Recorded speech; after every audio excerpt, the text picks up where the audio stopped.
That's right. We're starting it early this year.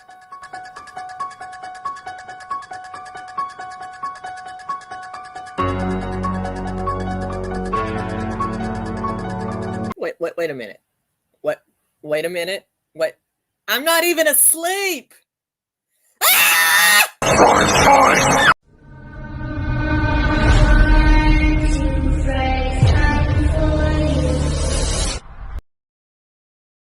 In 2013, a chilling dystopian thriller hit the silver screen, gripping audiences with its unsettling premise. What if crime, up to and including murder, was legal for 12 hours every year? And so it was done in a fictional universe in the United States of America. March 21st, 7 p.m.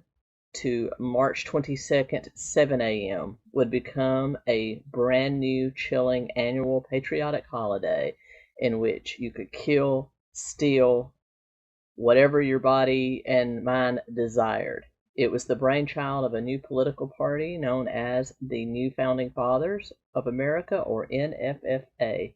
They came to power in the 2014 election. Now remember, this is the USA, but it is not our USA. It's kind of a parallel USA, and the elections don't necessarily line up. But as a lesson that we can all learn, this party used high inflation, rampant unemployment, and the perceived downfall of our democracy to sweep both Congress and the presidential elections of 2014 in this universe. They established a totalitarian, authoritative government as well as a police state. To balance the economy and to stabilize society, they devised a plan to ratify what would become known as the 28th Amendment to the U.S. Constitution that included the Purge.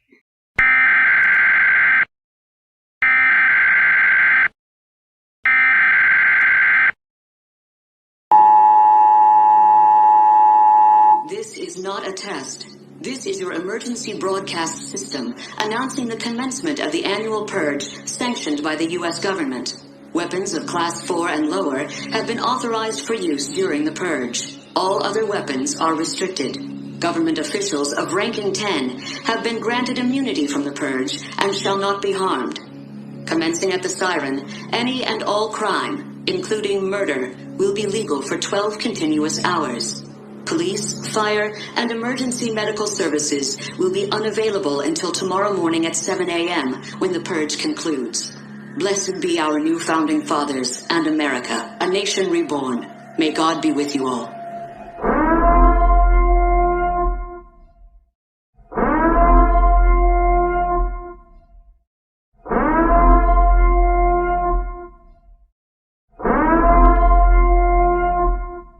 An event that made all crimes, including murder, legal for those 12 hours, and the suspension of emergency services like police, medical, and fire department. Why? How did this help, you may ask? Well, the NFFA proposed that all the country's ills came from a regressed aggression, and the purge was the solution to the issues.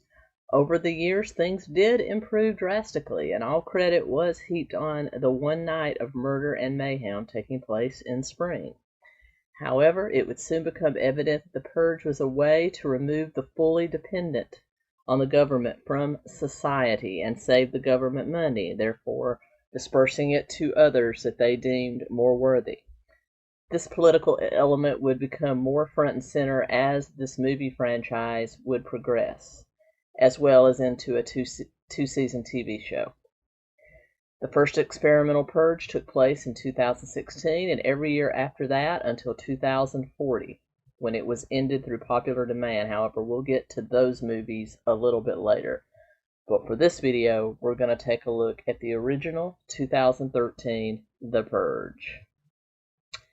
The Purge was a 2013 thriller written and directed by James DeMonaco in collaboration with Jason Blum of Blumhouse Films. It stars Ethan Hawke, Lena Headey, Adelaide Kane, and Max Burkholden. The Purge explores the consequences of this twisted social experiment through the eyes of the Sandlin family. So meet James Sandlin, played by Ethan Hawke. He's a wealthy security system salesman and calm down. He's a child. And their kids, Zoe, played by Adelaide Kane, and Charlie, played by Max Burkholder. As the annual purge in the year 2006 begins, the Sandlin family must secure their home against a group of violent intruders, leading to a night of terror and survival. Due to their wealth, they feel very secure, though later James would admit this is just a facade. Keep that under your hat.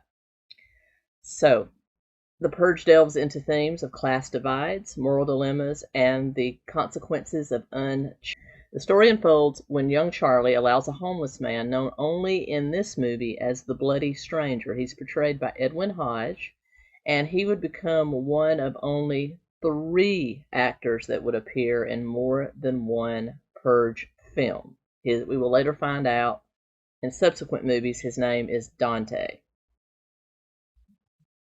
Now, bear in mind, there is a small subplot about Zoe's older boyfriend. She is 17. Her boyfriend is evidently in his 20s, who James hated, and the boyfriend had no love for James. Anyway, this young man sneaked into the house on Purge night to kill James, only to have James return the favor right back on him when he proved to be a terrible shot.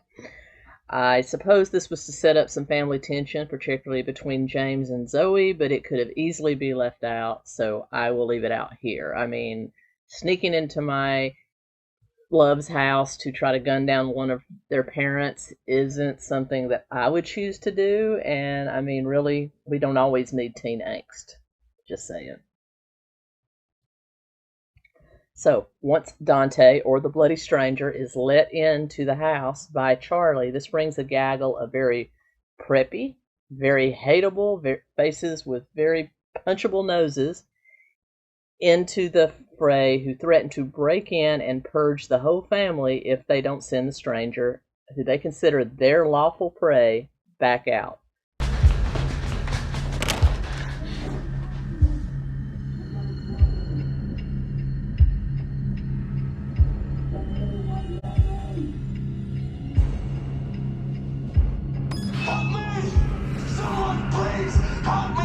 I just need to get somewhere safe.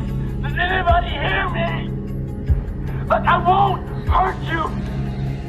I don't want to die. I don't deserve this. Why won't anybody help me? I just need someone to hide. Somebody please just open the door. They're coming. They're coming. Somebody please. They're gonna kill me.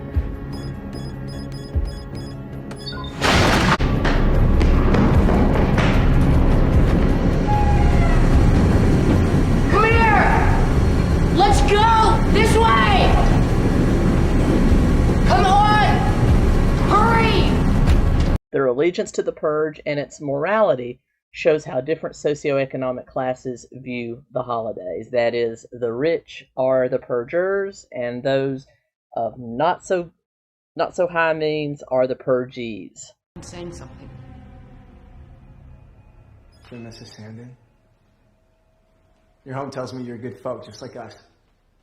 One of the haves. And your blue flowers tell me that you support the Purge. And we want to treat you fairly, so listen closely. Let me introduce us. We are some fine, young, very educated guys and gals.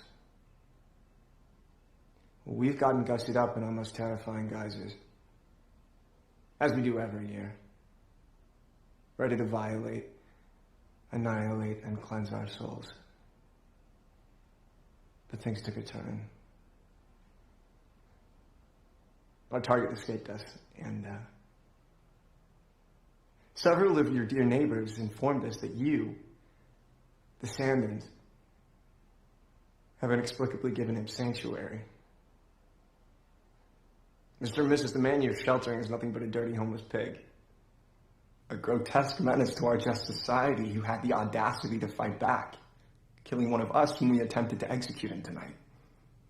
At first, James tries to send the stranger back out to protect his home family, but then after seeing the faces of Charlie and his wife, he realizes that his morality clock is way off and eventually decides to hide the stranger. The Purgers eventually break in, which leads to several battle scenes where it ends up that James does sacrifice his own life to save the rest of his family.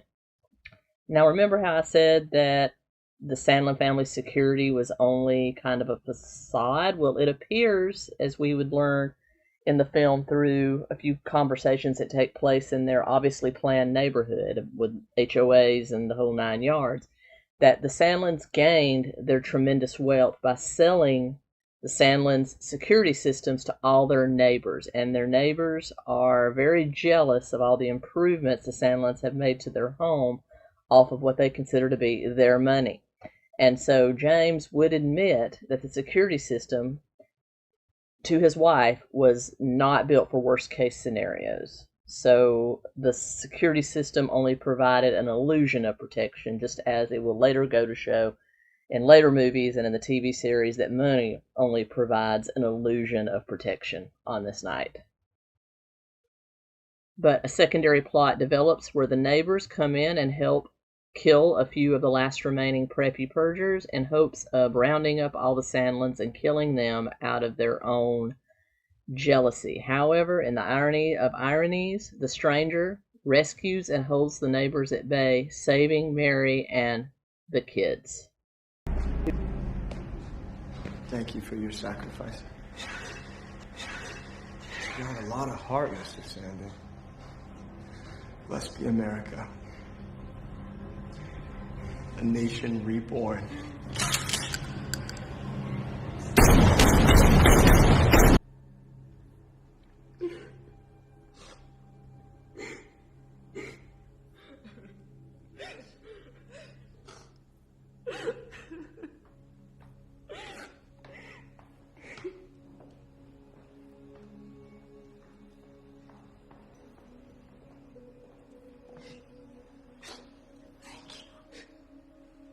We saw that you were having some trouble.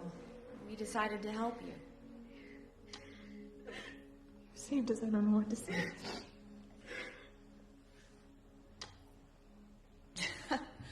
Don't thank us too much, Mary. The truth is, you're ours, not theirs.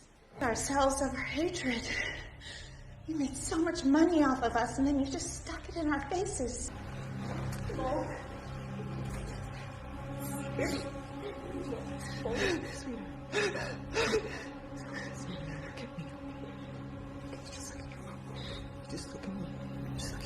Blessed be the new founding fathers for letting us purge.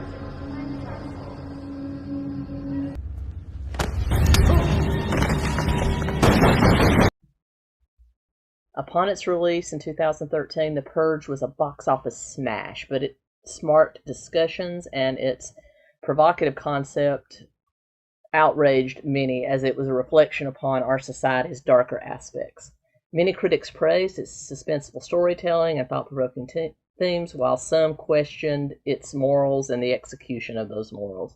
But whether you love it or find it unsettling, The Purge remains a very thought-provoking thriller that challenges viewers to consider the moral boundaries of society. It's one of my favorites. The franchise is a wonderful franchise, particularly if you love political horror. And so let's dive in with my buddies and talk about the original Purge from 2013.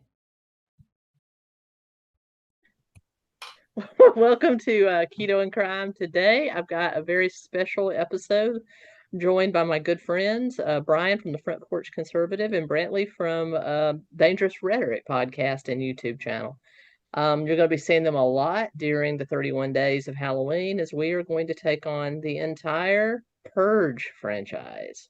Today we're taking on The Purge 2013, the original. It is a political horror home invasion movie from 2013, directed by James DeMonaco, produced by Blumhouse Films. And I believe it's the first time both of my guests have seen it, so we're really anxious to talk about it. I will link both their channels below, and at the end they'll give you all the deets on where to find them. You've seen them on my channel before, and let's get started. I read that James DeMonaco got the idea for this movie when he and his wife were almost killed by a drunk driver. They were in a car accident, and He ended up in fisticuffs with the drunk man who was taking no responsibility for what he just did. And then after the cops had came and arrested him, his wife turned to him and said, "Wouldn't it be nice if just one day, ever so often, we're allowed just to release the beast?" And then he was always a big fan of Roman history, and he was reading up on the festival of Saturnalia, and basically Saturnalia, sorry. And it's a festival where, no restraints, just everything was okay. And so he put the two together and we have The Purge. What do you guys think? What do you guys think about it? We'll go to Brantley first. Well, let's see. It was very good at building suspense. Like early on in the film, like I could feel my heart pounding. I could feel the tension, the anxiety. Couple of things like that really just sort of didn't connect with me off the bat. I'm just like, okay, so this guy is theoretically like, home security expert. He sells these security systems that are very popular due to the purge, and he's doing very well financially. It's all well and good. It's been through a couple of these purge events. Nothing like this has ever happened, or like what happened in the movie happened. It's just been very calm, and they've like bunkered down at home. But I just like it becomes very clear that like they're all unfamiliar with firearms. Like you think in a world or a country where this is like a thing, there would be a lot more gun culture. People would be more familiar with guns. The children would be more familiar with guns, prepared to defend themselves. And that's not something, it was more like they kind of just took a family from our world and sort of dropped them into this scenario.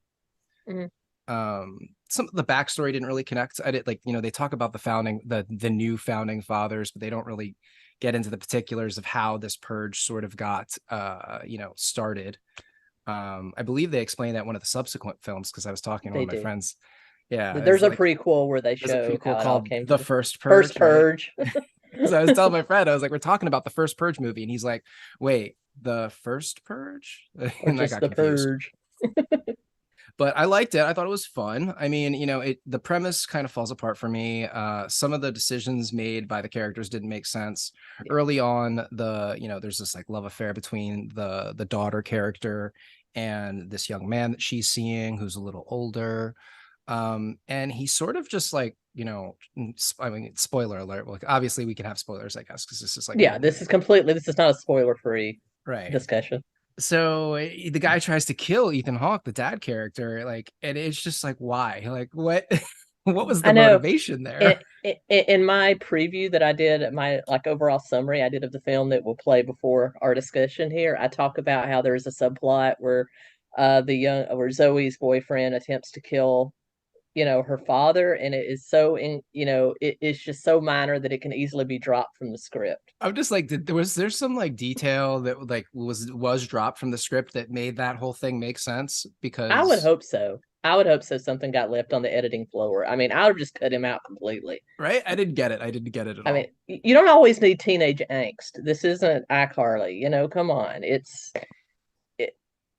And I think it would have been a whole lot more interesting if maybe the whole thing with the stranger had happened, where they let the stranger in, had happened while the boyfriend Henry was still alive, and Henry could have been on their team. It would have made a lot more sense to have another person with a gun in the house. So, what'd you think of that, Brian? Yeah, I now that you mention it, that to me that's a very weak plot point. I mean, the whole thing about him sneaking into the house to be with his girlfriend, okay, I could see that. The whole thing about him, man to man, I'm going to go talk to your father during the purge. Yeah. Well, I mean, okay. What else? Yeah. What else are you going to do for 12 hours? Yeah. Well, I mean, he did say that there's no way your father could kick me out. Get me out tonight. So, yeah. But he could kill him, right? He could kill the kid. Him. You really, there's a purge. But that's the thing about Ethan Hawke's character. There is so much moral ambiguity to this guy, and so much what I'll call moral forgetfulness.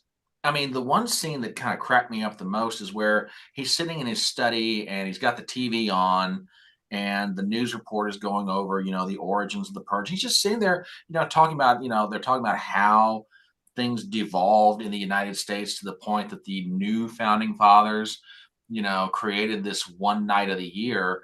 And, Ethan Hawke's just sitting there, scribbling down notes and jotting down some stuff on paper. Like, this is nothing. Like, what's being described isn't so horrific that you should just go drop your pen and go, what the hell? But I mean, that's the thing about, you say, well, he's not going to kill him. He may kill him. Well, but there's just, his character is just so rich with like moral forgetfulness and moral ambiguity. It's like, I'm saving my family. Honey, we're doing what we're doing to save the kids. It's like, no. This isn't like, do we want to go to Disneyland or do we want to go to SeaWorld? This is not that kind of discussion. This is like life and death, and you're just treating it like it's, where do we want to go to lunch on Sunday? It's the craziest thing I've ever seen. I think it's kind of pervasive attitude of, it's set up in this one. It gets even more pervasive in the follow-ups, but the difference between rich and poor, how the rich often are the purgers and the poor are often the purgees. I think what was going on with James Sandon was that they were so wealthy that he was kind of ambiguous about it. It didn't ever touch him. It didn't affect him. It's like, even in our world, we don't really get concerned about something until it affects us in a lot of ways. And I think that's kind of what it was. And he was a man getting rich off the purge. It comes out in the TV show, the 2-season TV series they did after the movies, that he actually was a partner in the security system company. So he's getting mega rich off of just the purge, because evidently crime is 0% the rest of the year. So all crime happens on that one night. So he's literally getting rich, like you said earlier, Brian. This is the other thing that kind of annoyed me about the movie, the premise. So throughout the movie, as they're, we hear like the media talking about the purge, they keep telling it works. There's 0% crime. There's no more crime. That wouldn't happen. Like it's a total made up fantasy scenario. Like this idea that simply allowing one night of the year where everybody can just go and purge, that's not going to stop crime. That's not going to stop crimes of opportunity. As we're seeing now, most crime is retail crime, and most crime is done to procure, wealth. Like a lot of people, like the kids that are stealing stuff, in these mass retail swarms in California.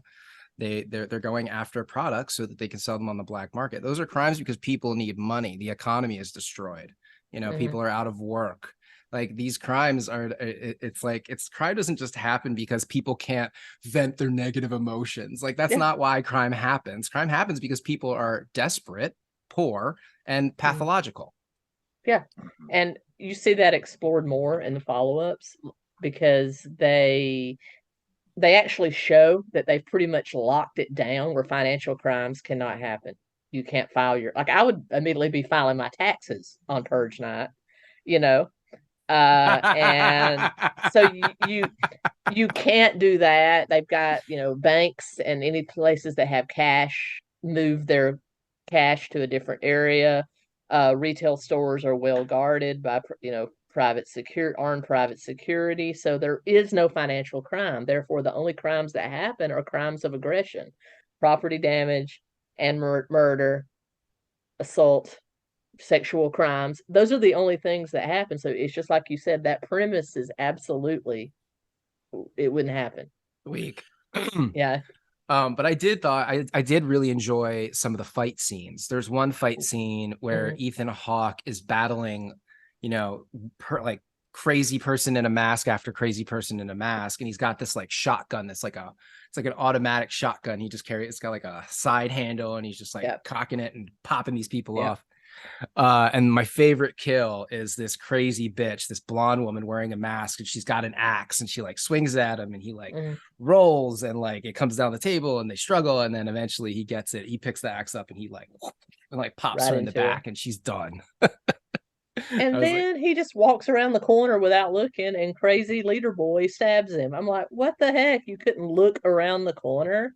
And that's the other problem with the movie was that like the gunfire scenario, the situation with gunfire is just like not realistic at all. There was one part where like a gun goes off multiple times, like this close to Ethan Hawke's character's head. Here, yeah. He's fine. And he's he's fine. He just you wouldn't be that would you wouldn't be stun hearing the sirens in your head after hearing that. yeah, you'd be stunned. Yeah. And like there's a lot of like, the house is big. I understand they're wealthy. But like a lot of the time, and as the movie is pursuing, everybody's in a different part of the house, and it's like gunfight is happening, and like nobody comes running. It's like they don't show other characters hearing the noise. Like it's like all the gunfire is contained to like one room. I'm just like, what? And one other little thing, they left the stranger, whose name comes out in later movies. He's one of 3 characters that are in more than one Purge movie. His name is Dante. We find out that later. But they leave Dante tied to a chair when all they had to do was give him a gun. They had a whole closet full of guns. Right, give him a gun. I saw that. I was like, oh, okay, so they're going to defend the house. They're going to let him go. They're all going to fight together. No, he stays tied up in the chair and has to like escape on his own. And then he comes in like Han Solo style at the last minute and saves the day. Right. Which I thought was cool. Like I like the way that they did that. They showed these other people coming in and the killers coming to kill, like they were hunting the killers. And so they like killed all the killers, and then they were like, oh, thank you. And she's like, don't thank us yet, guys. We're gonna purge you now. Was that kind of, I was shocked. Brian, were you the first time I saw it when the neighbors, I said, oh, their neighbors are helping them. And then boom, all of a sudden the neighbors are there to kill them because they're mad. They're jealous about their wealth. Yeah, that was a plot twist I didn't see coming, because when I saw the one couple out in the yard who took down the folks at the pickup truck, I went, okay, the cavalry's coming. These are neighbors that live beside of them. They realize what they're going through. They're having some kind of a party of their own, and they're there to help. And then the lady, find her name real fast, the actress. It's the blonde. 𝗟tože𝗶𝗰 plays the role of Grace Farron, and she's like, no, we're here to purge you, and we've waited. Wide eyes. Yeah, we've waited. Yeah, Yeah, Karen eyes, crazy eyes. Oh yeah, she's got crazy bitch eyes. That's just that's the like, God, I'm not going on a date with you, woman. You will kill me. I will wind up dismembered, and body parts of mine are not going to be found because you're strewn all over 4 states. Okay, no, we're not going out. But yeah, she's got that crazy look in her eyes, and she's like, yeah, we've hated you guys for being so wealthy, and now we're going to fix the problem. And it's like, holy cow! I mean, and I didn't have the opportunity to do it before we got on here tonight, but I want to go back and watch that 15-minute segment, because that. It's got to be one of the best twists that I have ever seen done in a movie, because you did not see it coming. Because a bunch of 20, and I hate to say it this way, a bunch of 20-something-year-olds that are told for 12 hours there is no such thing as inhibition. You can do whatever you want. You would kind of sort of expect wild, aberrant behavior, maybe. But people who are mature, who've lived, they've got perspective, that are 40 and 50 years old, you wouldn't expect that. Yeah, you wouldn't expect that. And then all of a sudden, you realize that the moral depravity in this society has gotten so bad, it touches everyone. It doesn't matter income, it doesn't matter occupation, it doesn't matter, race, it doesn't matter anything. All it is for 12 hours, we're going to be whatever is in our souls, and we're going to let it out, which to me was one of the great moral questions. This movie is fascinating to me on so many levels. I'm glad we're covering it, because this movie is fantastic. But one of the great moral questions is, how bad does a society have to get that it forgets common grace, that it forgets the Beatitudes, that it forgets, kindness to your fellow man, to the point we're going to abandon everything, every moral precept, every Judeo-Christian ethic, that has been ingrained into us down through however many generations. And by God, whatever animal instinct is in our hearts, we will let it loose for 12 hours. That's the How other bad does problem. that to get? Yeah, that's the other problem I had with sort of the premise, like this idea that the only thing that stops people from killing each other is like the law. Like, no, not really. No. Like it, and as the film sort of like explores that there is this sort of, you know, human resistance to violence. You know, like one of the points that one of the young boy asks his mom and dad, you know, why don't you guys go out and participate? And, you know, dad's just like, well, we don't feel the need to, we don't have to, you know, it's just not, you know, something we're into or whatever. And right there, it's like, you know, how many other people feel the same way? You know, normal people are not going to go out there and just kill people because the option is available. You know, human history is filled with, you know, thousands of years where there was no law, there was no authority. And generally, when people come across one another, you know, they would have a pleasant interaction that would benefit them both. And that's how we got to, you know, a global society where people can, you know, move about. But I will push back on one point, because this hit me when I was watching it the other night. And the question I kept asking myself was this what pre-Nazi Germany was like before the rise of Hitler? In other words, here's a nation, I mean, just, I'm not trying to get into a deeply philosophical point about this, but here's a nation, Germany. This is the nation that is the cradle of the Protestant Reformation. This is, you know, hundreds of years of Judeo-Christian ethic. Okay, before the Protestant Reformation, you had the Roman Church, and yet for all of that ingrained, inculcated, whatever, in 1920s and 1930s Germany, one man rises to prominence by appealing to a certain instinct in his people, and they abandon almost everything that they've known in the name of doing some truly horrific, not all of them, but a significant portion of them, to give in and do some truly horrific things. And that was the historical analogy I kept coming back to when I watched the movie. It's like, oh my gosh, this isn't that far away from actually having happened. That is an excellent comparison you draw there. And I can tell you from the series I've been doing on the Third Reich, Germany, kind of like the United States in a way, had a whole lot of nationalism and pride from the late 1800s through the early 20th century. Sure. They had gone from a series of small German states into one united German empire, and they were a contender. And then a family squabble between Queen Victoria's grandchildren literally caused World War I. And Germany was defeated, and the retributions that they were forced to pay bankrupted Germany, split it into a not so united country. You had a distrust of anything outside Germany. You had hyperinflation. You had economic distress, and then the Great Depression hit. And so everybody was angry, and you got Adolf Hitler coming up, blaming everything on anybody that's not a non-Aryan, that is not an Aryan, specifically the Jews. And anti-Semitism was already rampant in Europe at that time anyway. And then you had, he hates the gays, he hates the gypsies, he hates the disabled, and people just turned a blind eye to what, there were some that came out absolute hate, and most people were like, I don't want to get involved. It's just kind of like the attitude of the parents in the movie. Mary and James, you know, they're kind of ambiguous to what's going on. They don't care. They're sitting there, like you had said earlier, watching it happen on TV in other cities and not really paying any attention to it. And it only distresses them when it affects their family. And I think that's how that happened. And the moral decay is that you have people that are angry, upset, vengeful, and then you have a generation of children that are raised in it, you know, and then that's when it really takes off. And so it takes, I think, probably 100 years to get a society to that point. I see kind of what's happening here in the United States right now. We're in a state of moral decay, and it's scary. It really is.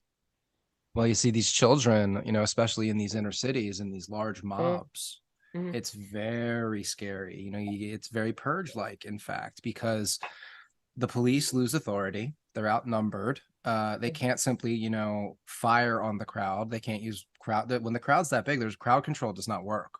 Yeah. So, and again, these are children. So any action that they take against the children is not going to play well in the media. And I'm sure they've already been, you know, told and instructed to just, you know, bare minimum and stay and keep off them. But I just saw a viral video from New York. They were in front of the Whole Foods, I think in Union Square. There was a huge crowd that just started throwing things, and they pushed the police back into the Whole Foods. Yeah. And it's like the same. Go back to summer of 2020. All the riots, the Kenosha burned, and the cops just stood there and watched it burn.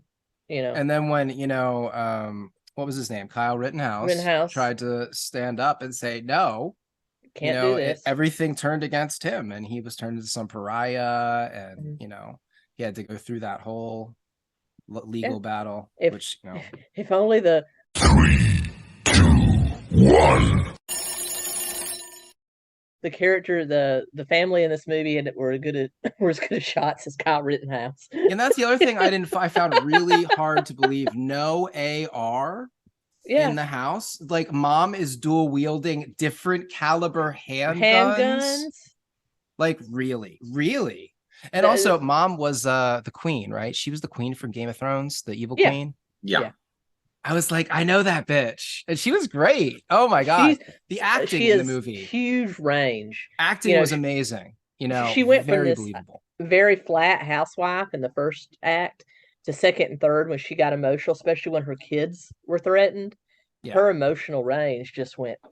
Oh my god, when she was on the floor, bound, begging and pleading for the lives of her children. I believed it. My heart was pounding. I was like, let her babies go. And then even when she knew they were going to be shot or stabbed or whatever they were going to do to them, she just told her children to look at her. Look at her. Don't worry. You know, look at me. And and even in Game of Thrones, as evil as she was in Game of Thrones, first off, you hated that bitch. She hated her, but loved she did love her children. Loved to hate her. Did love her children. She loved her children, even in Game of Thrones. That's true. Yeah. Tyrion Lannister looked there and said, you have two redeeming qualities, your cheekbones and the fact that you love your children. And that's the line. That is absolutely the line. Yeah, absolutely. A lot of the evil that she did was in retribution for her kids being killed or to protect her children. And I liked all of her children except Joffrey. Joffrey was an evil little bitch. But... Well, I think technically she classifies as a sociopath, and Joffrey would be a psychopath. You know, he would be but Joffrey, the character, I mean, the actor he played that character well. Oh yeah. Love to hate him. Death threats. I don't know what it is about Game of Thrones fans. They love to lock. I can't believe people gave the actor death threats. That's like insane. That's stupid. Like he's acting. This is again the problem people have with, you know, this medium, you know, reality television. You know, a lot of people have a hard time delineating between fiction, you know, stories, lies, and reality, objectivity, and the truth. Exactly. And newsflash for people that don't know, reality TV is scripted. It's not even real. No. Say it isn't so. Stop confusing fiction with semi-fiction. You know, it's all scripted. Well, and that's why these ideas, you know, like the one thing about the Purge that kind of annoys me is this idea that it puts out there into people's minds that, you know, something like this could happen. This could never happen. Like, you know, anything like, you know, what will happen is that, you know, we'll get collapse. Like that's a lot more serious scenario where the Purge just goes on and rule of law collapses and we're in a much more anarchistic society. The final movie, The Forever Purge, explores that very topic. Ah, well, yeah. It's just almost a complete collapse. So yeah, you're right on track. And in the first Purge, the prequel, you see when they do the first experiment, they concentrate it to Staten Island, poor Staten Island, and nobody's purging. And so the government actually sends in plainclothes mercenaries to start killing people to get people riled up because they want the experiment to... It all comes down to they're trying to exterminate people that they think are a drain on society. Oh, it's like the old Nazi, you know, the old Nazi the poor, the handicapped, the sick, illegal immigrants. They're trying to purge anybody that they think is a drain on the system to make the economy better. You mean the feds infiltrating something with plainclothes officers? I could never imagine a scenario under which they do something like that. That never crisis actors, that never happens. No, it's not even crisis actors. It's just the government trying to stir shit up. The CIA is a thing, people. That's what they've been doing for years. Like, they had that COINTEL program in the 70s was sending FBI agitators, assets, or agents into these groups to stir them up, to try to provoke them into doing something illegal or violent so that they could then come in, arrest everybody. And a lot of the times the guys would not, they wouldn't do it. And one time in post 9/11, there was a story of they would send these guys into mosques in the New York area. And the guys, all these people were just so genuine and honest. A lot of them would turn the FBI informants into the FBI. So these guys would show up at their meetings, their mosques or whatever, and, try to like rile them up or suggest like violence or jihad, and like the guys would be like, yeah, sure, whatever, buddy. And then they get on the phone to the New York FBI office and be like, hey, we had this guy come by our meeting, his name is blah blah blah, like this is like, and he thinks that we should be doing, so you might want to keep an eye on him. And lo and behold, it turned out it was like, working for the FBI. Exactly. That's exactly what happened with the Black Panthers in the 60s. They would send in FBI agitators to join the Black Panthers to try to get them to, and a lot of the chapters wouldn't do it. They were very much about going out. You can always spot the Fed by the person that's calling for violence. The Black Panthers, I know because my wife did a huge college thesis on the Black Panthers. She was just very interested in them. And they were a social service organization that helped Black communities, and the government didn't like that too much. They wanted to keep them in chaos and in crime. Why would they want to do that? So they vote for a certain, never mind, I'm not going to say that. And they tried to stir up stuff against the Black Panthers, and the Black Panthers were not that violent. I mean, they can't wait to watch this new one now. The first, what's called the first Purge? The first Purge. That's the one on Staten Island where the basically the government false flags the start of it. Wow. Exactly. That sounds cool. Yeah. No, I like Brentley. I'm sorry. Go ahead. No, I was just saying I liked the cinematography, the way that they shot the film, all the technicals. My problem with it was more just like the plot holes and some of the weird, like the thing with like what was the motivation. So I caught one thing at the very beginning of the film. There was there was a radio call-in thing happening, like as the credits were rolling, and someone called in and was like, I'm gonna kill my boss. Like, I'm gonna like hunt him down and kill him. And I was like, that's interesting. And so I was wondering if that was possibly some sort of like connection there, if that was like a nudge to the audience that, the kid was somehow connected to the dad's job. But, they don't otherwise hint at that. And, they never, his character never really indicates it. Even when he like, confronts him, he just like goes up and he's just like, whatever, and just starts shooting him. And it's like, what? Why? Well, the protagonists, the antagonists, the group of kids, preppy, they're just called preppy purgers. That's their name in the credits, preppy purgers. They're like they're pretty one-dimensional, and they're purely psychotic, all of them. Yeah. But the leader is very memorable in the way that he talks. But very well did spoken. you notice how they kept multiplying? It was like there was 6 of them, and then there was 10 of them. There was at least 15 or 20 of them by the time it was over. I don't know where they came from, but they were. Yeah, the thing that struck me about the polite leader, as his character was called in the film, he had an almost Hannibal Lecter-like quality to him. I mean, well dressed. He's got the blue blazer with the patch embroidered on the pocket, and well spoken and well groomed. And even when he's sticking a knife into Ethan Hawke's character, it's like, I want to thank you for this purge. You have cleansed your soul, and you've helped me cleanse mine. I'm thinking, God, are you sure you're not related to Hannibal Lecter, like a long lost son or something? I mean, because it's just very, and just the look that he would give the camera, just, it's said that you can communicate more with your eyes or with expressions than you do with words. And that's the mark of a good actor. I don't know how many other roles this Reese Wakefield has had, but I tell you what, he keeps his head screwed on straight, he's got a career ahead of him, because that dude he played creepy very well, very, very well. That's what I find so interesting. Now, The Purge, it's not, this one is not a political terror, political horror just yet, because they only touched on the politics a little bit. That comes into play a little bit later. This is kind of a home invasion, in my opinion, home invasion horror, with a twist. But it's a lot like The Strangers, in my opinion. Don't Breathe, any invasion movie where they invade the home and you have to, fight them off. And I find that in a lot of those home invasion movies, particularly like The Strangers, very eccentric villains. They're very psychopathic. They're very deadpan, but they're also very memorable. And I think that's just a hallmark of these types of movies. If you haven't seen Don't Breathe, that's a good one. That is a blind man, a blind veteran fighting off a bunch of home invaders, and it is awesome. That sounds interesting. I have not seen that. Yeah. Neither have I. I have not seen it either.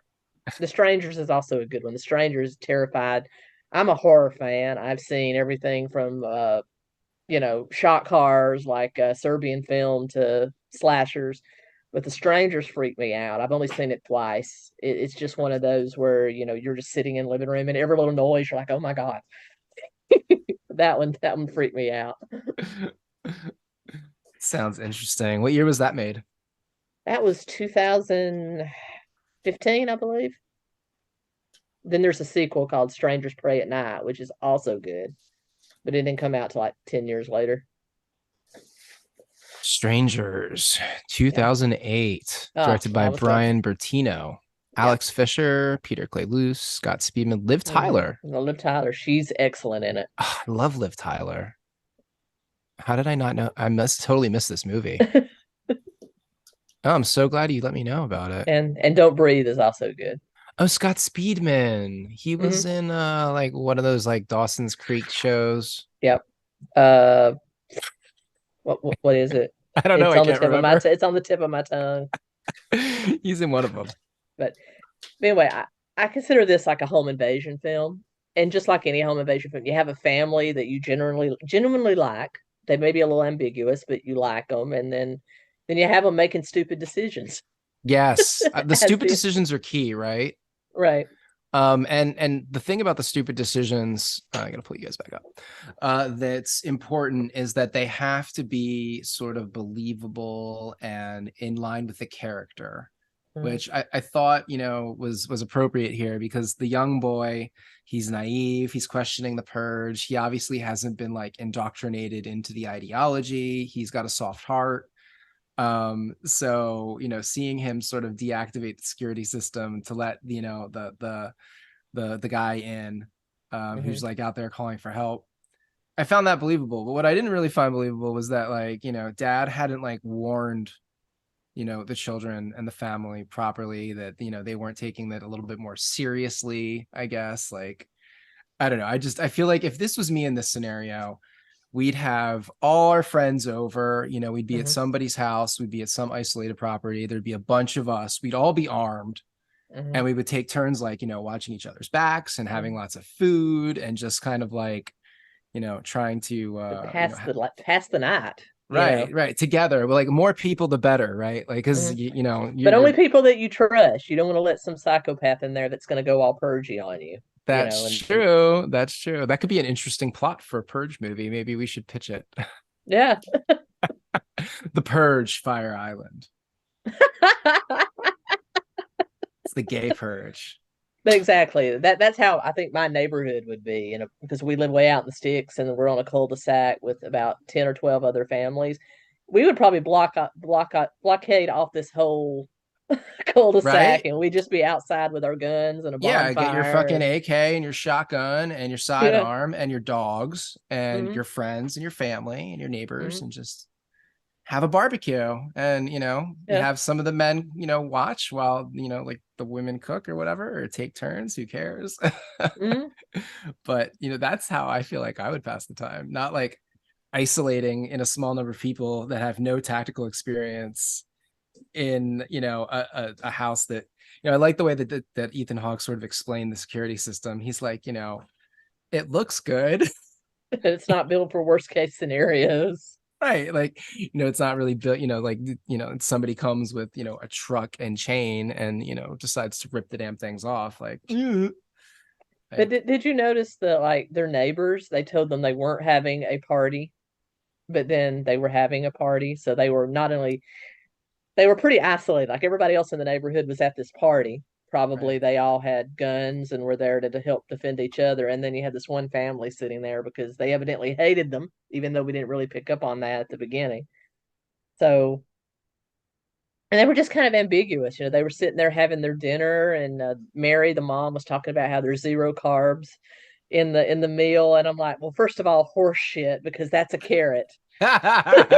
Second of all, and they were just having their wine. And the only one to me that was a little, I don't know, apathetic, at least in the beginning, was Zoe. She was very much self-absorbed. And I know after her boyfriend was killed, she saw her boyfriend die on her bedroom floor. That's going to traumatize you. But she's also like a 16-year-old girl. Like, yeah, exactly. And she just disappeared. But in the end, she's the one that ended up shooting the polite leader. I found her disappearing act not very believable. No. Like, for huge swaths of the movie, she's just like somewhere else. Yeah. Okay, yeah. Like whatever. And then she like shows up intermittently, to just like talk to mom, just to remind the audience that she's alive and okay. Oh, you're a character in this movie. Meanders off again. Like I was like, what? Like, how are you? No, you're not. That would not happen. That would not fly. The one thing that I found interesting is the use of irony throughout this whole movie. Mm-hmm. It's really funny because they wouldn't be in the situation they were in had it not been for, the little boy Charlie opening the doors and letting Dante. Well, yeah, Dante in. They wouldn't. I mean, the daughter, who at the very beginning of the movie hates the Purge, hates everything about it, doesn't like it, doesn't understand it, doesn't want to be around it. She's the one that takes down the polite leader. The neighbors, who you would think would have, the moral clarity that, James and Mary did by the end of the movie. No, the irony is they're just as wild and crazy as everybody else during the Purge. Mm-hmm. So it's just I thought the director and the writers worked in the irony very well all throughout the movie. And like I say, I for my part, the acting was great. I mean, Ethan Hawke is Ethan Hawke. Mm-hmm. Mary Hetty is just—she's great. The people who played the kids were just incredible. I mean, the kid who's playing Charlie has all the believability of that, nerdy, weird kid that, he would fix up a 4-wheeler camera surveillance system, to on a very creepy doll, Timmy. Very creepy doll. Oh yeah. And I thought those parts were just very well done. But yeah, it's just the writing to the movie, and I agree, there's some plot points that are just like, oh, this is just too ridiculous. I mean, I agree with Brent on this, is that, okay, you're a 16-year-old girl, your boyfriend was just murdered, granted in self-defense, in his dad's self-defense, but he's dead. I don't know that I'd go meandering throughout the house. I'd want to get close to somebody and hug them. Mm-hmm. And the fact that she's not doing that means, there's a certain amount of like detachment from reality, which I really have a hard time buying in that moment. So it's like, that's just a little over the top. And it didn't seem that Mary, the mom, tried all that hard to get her into the room with her and Charlie, like into the family room. My mother, she would have beat me with an inch of my life if I tried to run off into a dark house with that going on. She would have pulled me. She would have duct taped me to the couch in the family room. I would have been in there. No, hell no, you're not going. No, Yeah. So I just thought that was really ridiculous. Like, there's no way like the daughter's just like gonna go wander off in the dark house while the murderers are about. Like, come on. Well, they're outside, about to come in. Right. Yeah. And again, they have no tactical experience, but I think if they were coming in and, I'd put my family into a room where they would be safe, and I would set up a shot point somewhere at the entrances where they're about to break in, and I would mow a bunch of them down. I would definitely have an AR, and I would mow a bunch of them down as they came in the door. You know. Yeah, the lack of an AR is one of the big things I found not believable. I was like, where's the semi-automatic rifle? Like, come on. All they had was this is... handguns. All they had, and they're not even rapid fire magazines. He had that huge ass shotgun. He pulled that out like at one point. They also flash another shotgun, and at the end of the movie, there's a third shotgun that's a different one on the table. So I'm like, where's all the weaponry? Like, that's one thing that kind of irked me, was like these little plot holes. They just start to add up, and it just, you could tell like it was kind of just like a off the cuff idea that they developed into a larger screenplay, and now they've of course, because of the success, they like drawn it out into a whole universe, as is the pattern these days. But it turned out, I mean, it was entertaining. I'll give it that. It wasn't that long. It came in at like, I think 85 minutes. Yep. So perfect length. Unlike, the movie we talked about last time.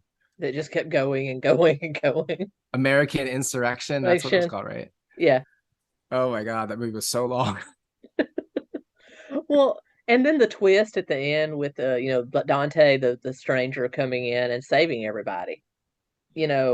That scene where they're about to kill the family, and then all of a sudden you see the little robot go by, and Charlie goes, "Timmy," and then all of a sudden, bang, bang, bang, bang. I don't know what kind of weapon Dante had, but it was definitely rapid fire, because he took out that one guy, shot him about 10 times, and then he was behind the others before, and then he turned around, looked at the woman. "It's your choice. You want me to finish these motherfuckers?"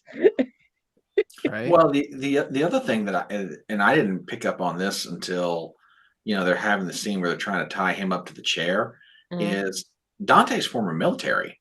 Yeah. Yeah, he had a veteran's jacket. Well, but not just that. It was the dog tags. That's when I first realized he was former military. It's like, and that's, I guess, one of the questions that I had is, okay, it's almost like there's an awakening by generations. Charlie saying, what was his great quote? And I wrote it down. Hang on. It was, "Why should he die?" No. It's what Mary said to James. "Why should he die?" And the dad's like, "It's him or us." Charlie has the moral awakening. Zoe then has it. Then it's Mary, and then it gets to James. And it's the one about James that I was, the way it was done. He's looking at him. He's looking at the dog tags, and it's like, am I letting you go because I think that it's the right thing to do, or I'm letting you go because I think you can be a useful asset to me now that I know what you are? I'm kind of think it's he had a moment of moral clarity and realized, this is crazy. I can't do this. Well, I also think that he knew that it was his family against him at that point. Mary was against it. Both kids were. And Zoe, kind of looking into his eyes and say, kind of basically telling him, "You're dead inside if you do this." I think he knew, okay, I'm either going to, if I send him out and save their lives, I've still lost my family because they've lost all respect for me.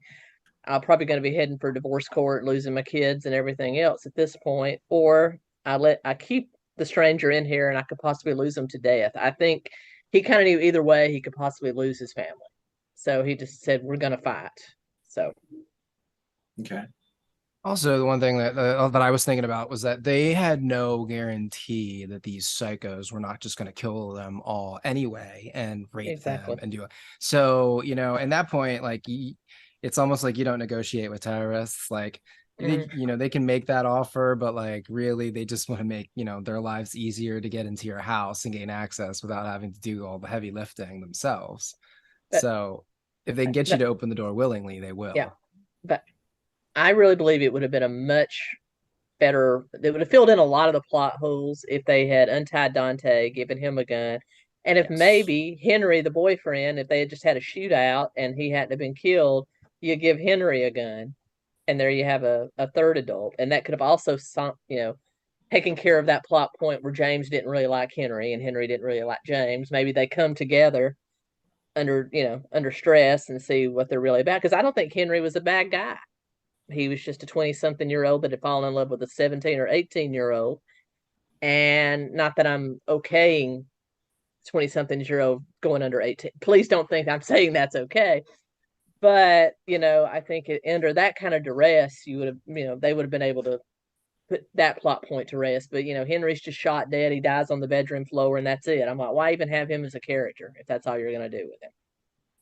That was also sort of like part of the confusion in the beginning there, like just as things were starting to go to hell, like he's coming to talk to him at the same time as the kids opening the system and Dante is coming in. And so like the stress, is high, everyone's amped. And he comes down the stairs and he's just like, James, and he's just like, pop, pop, pop. And it's not even an attempt. I'm like, you didn't even attempt to talk to him. You just started shooting. Of course he's going to shoot back. Yeah, and I just like, I'm just a little blown away by like the lack of clear motivation. This is one of the things, when you're writing a screenplay, when you're telling a story, very important. You want your audience to understand the motivations of the characters in the scene. You want them to be able to get why they're doing what they're doing, because that keeps them in the story. It maintains the spell, so to speak. As soon as you're thinking there, like, why is he doing that? Like that, the spell's broken and you're now in your head as opposed to watching the story. I would have written that. He comes down the stairs. Maybe he is coming down at the same time the stranger's being let in.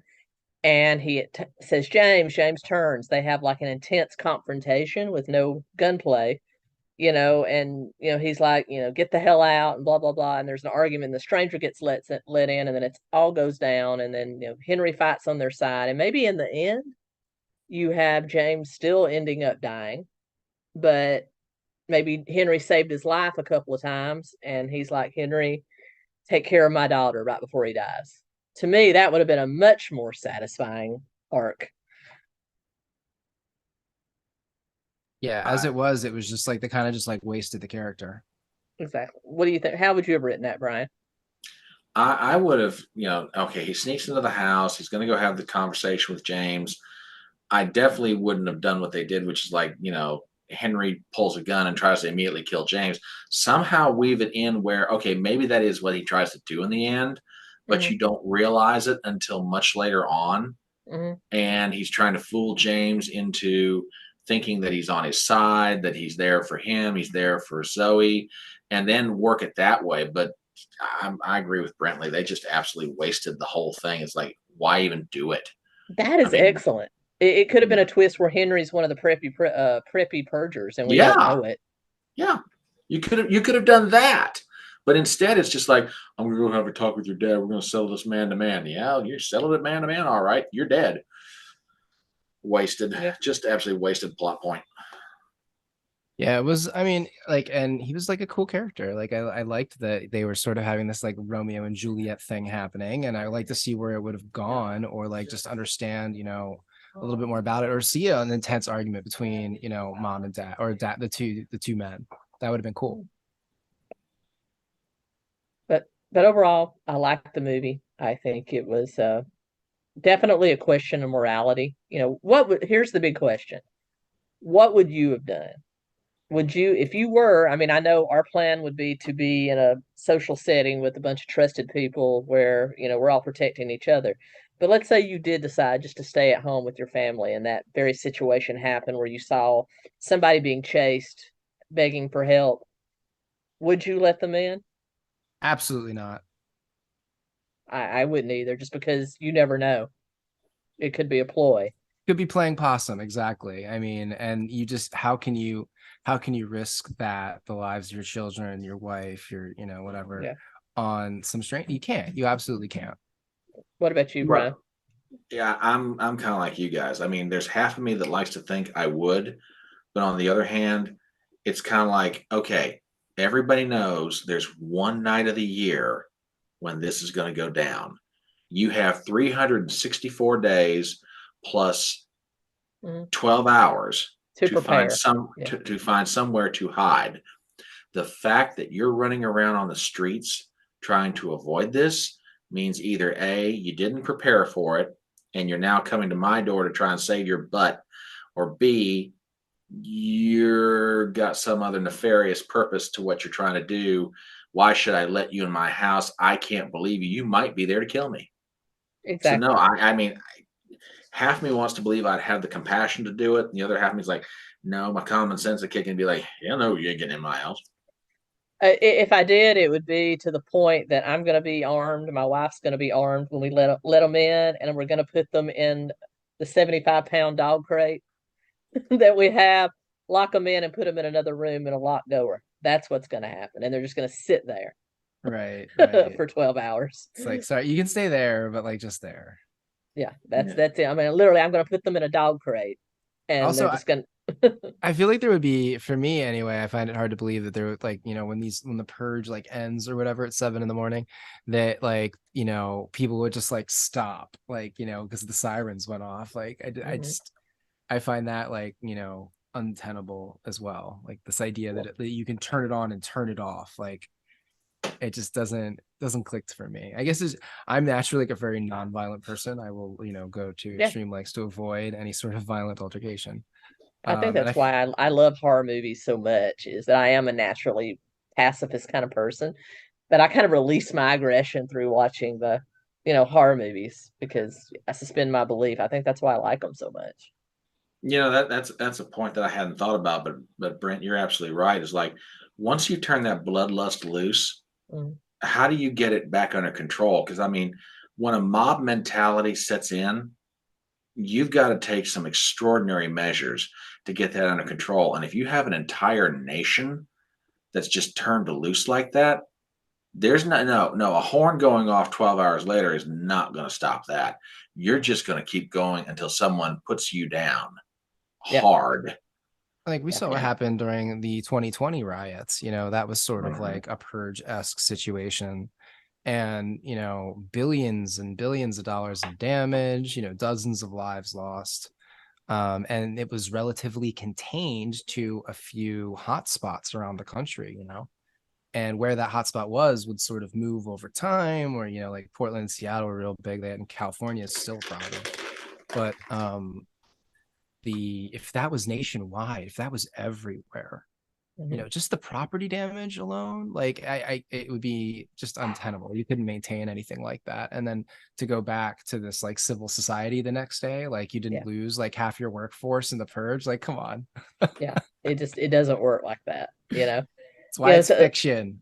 Yeah. They talk about 0% unemployment rate. I'm like, yeah, because if you're dead, you're not unemployed. You're killing off your population. And well, let's talk about the second half of that question. If your child, who's empathetic, like you would want any child to be, lets a stranger like that into your house, and then you've got these crazies coming to your door threatening you, if you don't put them out, we're going to come in and kill your family, even though your children's begging, your partner's begging, your husband, your wife's begging, do you put them out, or do you risk your family? I mean, what would you do in James Sandin's position? I just think at that point it's too late. What's it like? The horse has already left the barn, so to speak. Like now the guy is in here. You've got these psychopaths at your doorstep. Like the only thing, like now you've got another person. Like they're targeting you. Like you can agree to comply with their demands, but can you really agree? Are they going to kill you just out of principle? Yeah, you can't do that. So you would have to turn him into an ally. And hey, you know what? Able-bodied veteran, like has already successfully killed one of their kind. Like here is a guy. Kind of the guy you'd want to be on your side in defending your family against this pack of psychopaths. Yeah. What about you, Brian?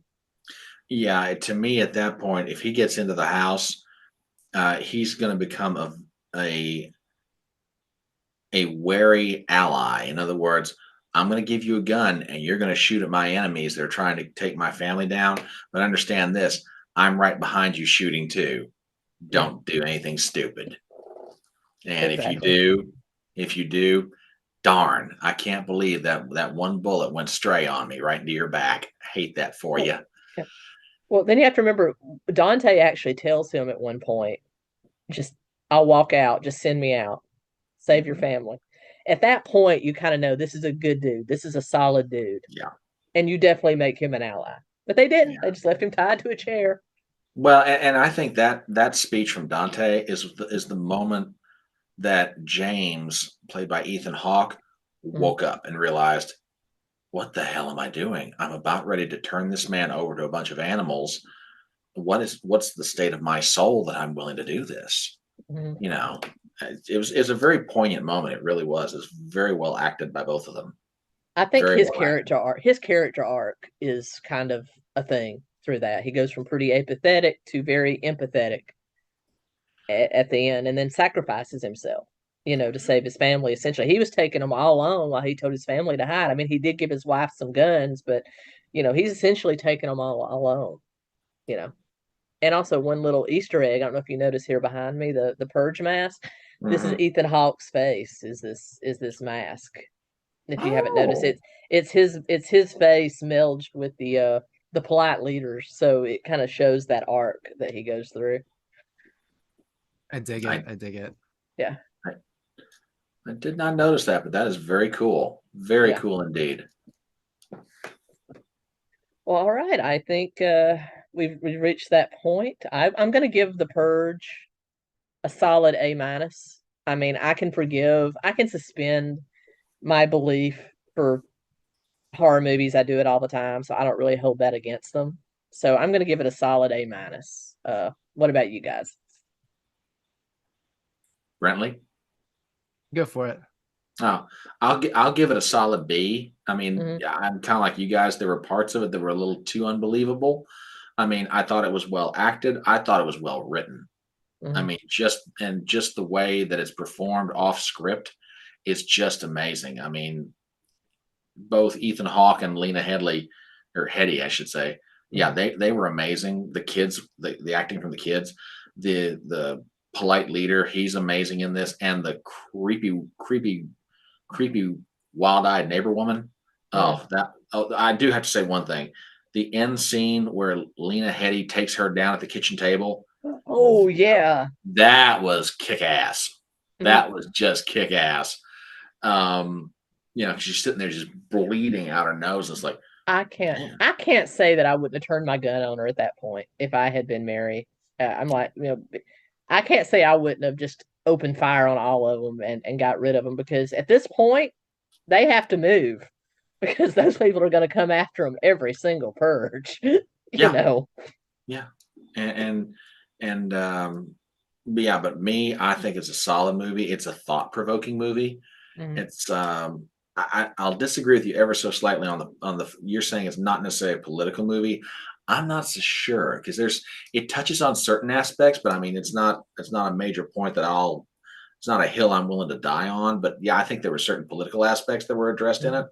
The haves, the have-nots, the state of society, what happens when common grace is just abandoned. But yeah, it's a great movie. I would recommend it to anybody. Yeah. And the fact it was such a small production. I mean, it was Mhm. made for just a few $1,000,000. I mean, not, and to get such stars like Ethan Hawke and Lena Headey. I mean, Lena Headey was still in the middle of Game of Thrones at that Game of point, I believe. Thrones. I mean, she could have easily turned her nose up at that role. Ethan Hawke could have too. I mean, the fact that they were able to get those kind of actors. Well, and real quick, that goes to something else. They made a great movie for very little money. Hollywood, are you finally listening? You don't have to spend multi-millions of dollars to fail. You can make a good movie that's creative and inventive for very little money, that's very entertaining, Mhm. and not put yourself through everything you're doing right now. So just saying. Yeah. Yeah. I would give it a solid B plus. The acting was amazing. The cinematography and the choreography, I love the shots. The house was beautiful and they totally destroyed it. I love the polite leader. The dialogue was good. And but yeah, definitely B plus, because of the spell was broken too many times for me, which is like characters making decisions that I didn't find believable or explainable. So Well, all right, everyone. We will be back really, really soon. For now, go over and where can they find you guys, Brian? I can be found on YouTube, on Rumble at the Front Porch Conservative. I'm also on Twitter at the Front Porch C1. I usually have videos posted once a day, usually around 9:30 in the mornings when they go up. I do a live stream on the weekends, 10:30 Eastern. I'll be doing it this Saturday morning called Front Porch Brunch, which is a review of news items from the week. It usually goes a couple hours. And then on occasion, I do something called Chatting on the Porch, which is an interview program. So keep your eyes open. I'm out there. If you're not subbed to my channel, do it. If you really like really good analytical breakdown of political news stories, I highly recommend Brian's channel. It's I listen to him every time he posts a video. I'm listening to him, so he's really really good. And Brantley, where can they find you?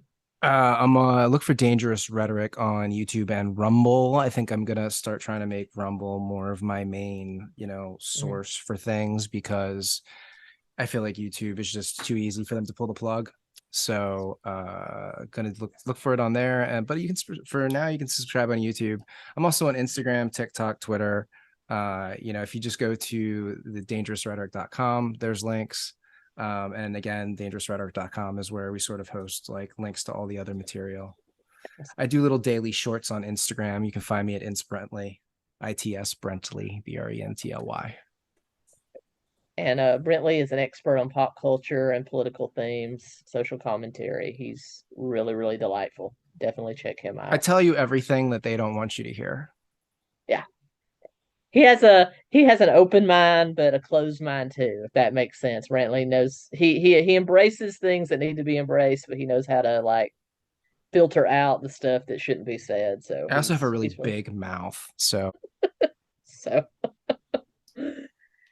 anyway, everybody, you know where to find me, and we'll be back really soon as we'll look at the second Purge movie called Purge Anarchy, and be on the lookout for that. And until next time, keep on.